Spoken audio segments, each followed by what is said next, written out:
This sucks on ice. Welcome to my first ever top 10 video with my actual voice. And today I'm just going to be talking about my favorite champion designs, not including skins or the champion's kit. And now that we got that out of the way, we can get started. But I do want to apologize for the poor gameplay shown and, well, overall the poor mic quality you're going to be hearing throughout the whole thing. So apologies. Starting off in our number 10 spot is Bazon, who's just simply cool, which is not a lot, but I do like him. He has a good color scheme going on, he's a pyre lord, and most of all, he's just badass. And who knows, he's not afraid to kick your ass, he got the glowing eyes, he got the halo going on. And funny enough, what brings him to number 10 is his funny small hammer, which is just looks like an ego smiling, so I can't really say much, but it's just funny to look at. It's sad that I don't have much to say, but I tried with Bazon, and I just like him for what he looks like, which is sadly not enough. So that's why he's in the number 10 spot compared to everyone else. In the number 9 spot we have Dracos. We got Dracos. Since I do like dragons, and hey, Dracos is pretty cool. And what makes him even cooler is that he has a jetpack instead of normal wings, because he was born wingless. And I do like, well, the color scheme. It's just a red dragon with a green jetpack, along with smaller details, like him having some jewelry on, to emphasize that he's a greedy motherfucker. And I like that about him. Not much, but hey, I like Dracos, and I'm on him on this list. On our number 8 spot, we have Imani. With Imani, she glides in here in the number 8 spot with her dominating costume and badass wig. You'll regret that.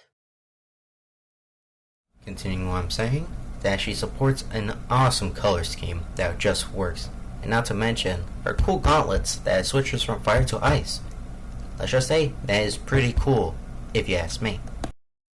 That has like gold tips around the gauntlet and changes color, which is just the cherry on top of it.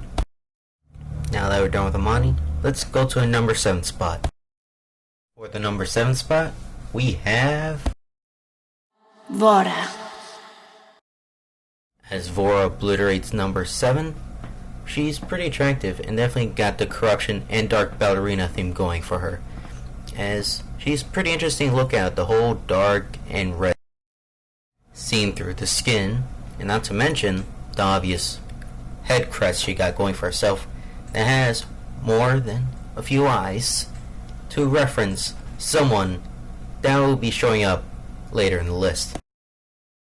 As we see more of it with her really interesting looking heels and her disgusting looking scythe, which is pretty cool, as it looks like it is taken from a certain worm creature that basically gave it to her as a gift with some flesh to tie it together. As in her name, the Harbinger, she looks like she's about to carry out some mission. Who knows what that mission would be? But those who kept up the lore or got lost in it probably already knows at this point. Now that we've done with Voda, let's get to number 6. Running around in number 6, we have the one and only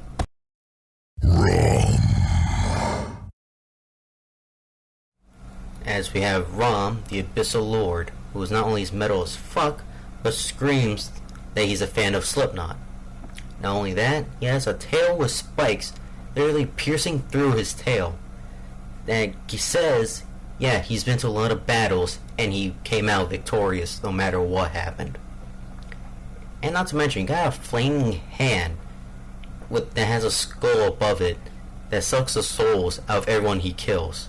And that's just flattering to me. As someone that I love this guy, I love just the way he looks. He's just cool in general. He got horns, he got the mask going for him, he's a fiery, angry motherfucker. Yeah, he's just the definition of metal, and he's gonna rock your shit if you don't play it safe.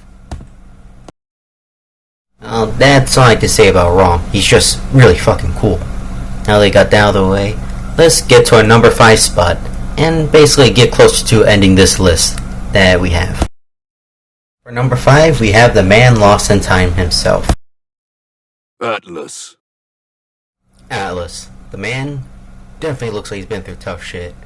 And that's what I like about him. He came from a apocalyptic future, and I just love it. You can see everywhere on him. From his overgrown beard, to his chopped arm being replaced with a chrono cannon, his backpack. He just screams, I survived tons of shit, and I almost died for it. And he really supports a lot of things, not to mention the fingerless gloves, some armor on him, and the glowing eyes, just to say that time is really on him, just says a lot about him, and you gotta appreciate that, man. Especially the Paladins logo, as, hey, the lore said it, you read books about him. As well, showing that he is the son of Atlas, just through his looks and being a child of a squadron, just by being taller. And with that out of the way, let's go on to our number 4 spot, shall we? For the number 4 spot on my list, we have the one and only Captain Dredge. Dredge. Well, found himself at number 4 because he's a dead zombie that rises back from the dead with his Kraken friend. And that kind of rules. It's just a decaying corpse that still says, man, fuck being dead. I'm just gonna continue living. And he really glows, and that's what I like about it. Got some jewelry on, got a little Kraken friend, showing his gloves, and in general, he's just a zombie pirate. How is that not cool? Which says a lot about the other members on the list, since they just simply look cool. And sometimes, it's just better than just an ordinary human. And that's what Dredge is. He's just dead. And that what brings him here on number 4 spot compared to everyone else.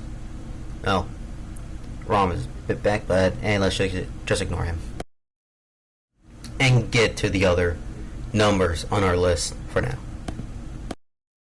Charging his way to number 3, we have Khan. Yes, why Khan is on this list, despite being human. It's mostly because he's just a giant suit of armor. You don't know what he actually looks like, and most of his face is hidden. And that what brings him here on number 3 on my list. And just to give it to him, he's just a character with glowing eyes. He's just armor, and I do like his color scheme. He definitely screams House Ico, and he definitely looks like one. Badass. He looks cool, but unfortunately he swims for Leon, so he has to be in the number 3 spot. Can't go any higher than that, even if he visually looks cool, sadly. But hey, let's get to the others. We're so close to ending this list. Let's bring out the Royal Explosive Red Carpet for our number 2 spot, who is Bomb King. Bomb King is here, mostly because he's just a living robot bomb. And that's not a lot, but kind of justifies why he's here in the first place. Or in this case, second place.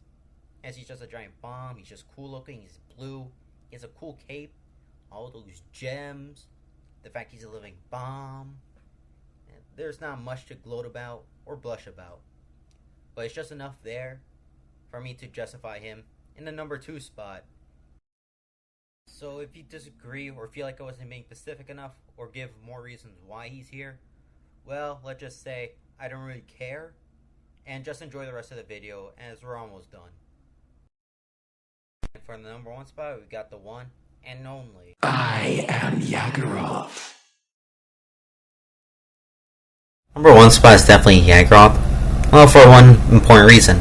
She's different. And I mean very different. As she's not a safe, boring human design or human-like champion. Compared to the other designs like Ray, Santi, Corvus, etc. Yeah, it's just a pure monster champion, and an awesome one at that, and she definitely represents the darkness at its fullest. Even after her nerfs at the release, that makes her less fun and more of a pain in the ass to get through. Hopefully gets better through some buffs to her kin, the Ruby patch. She'll always be a great design to look at, and a treat when admiring the grotesque monster in the game. I'm tired of looking at the pretty ladies and the handsome buff men they have. Well, besides Barrick, who can't resist him. we'll need some variety, which says a lot when most of the skins go to those type of champions. And hopefully more interesting ones will appear, which I doubt, but hey, a man can dream. Even so, Yangarov will forever be my number one spot in my list, even later in the future when there's more champions. And I'll be surprised if they actually release a monster champion that surpasses Yangarov's design. Anyways, that's my list of my favorite champion default designs in the game. And feel free to reply in the comments about your favorite champion designs and Paladins. Also, let me know how you feel about this whole new upgrade that I'm doing on my channel, and hell, even the mascot that we have here. Well, anyways, have a great day, and play better games, or just ones that make you happy, besides frustrating ones like Paladins, Overwatch, etc.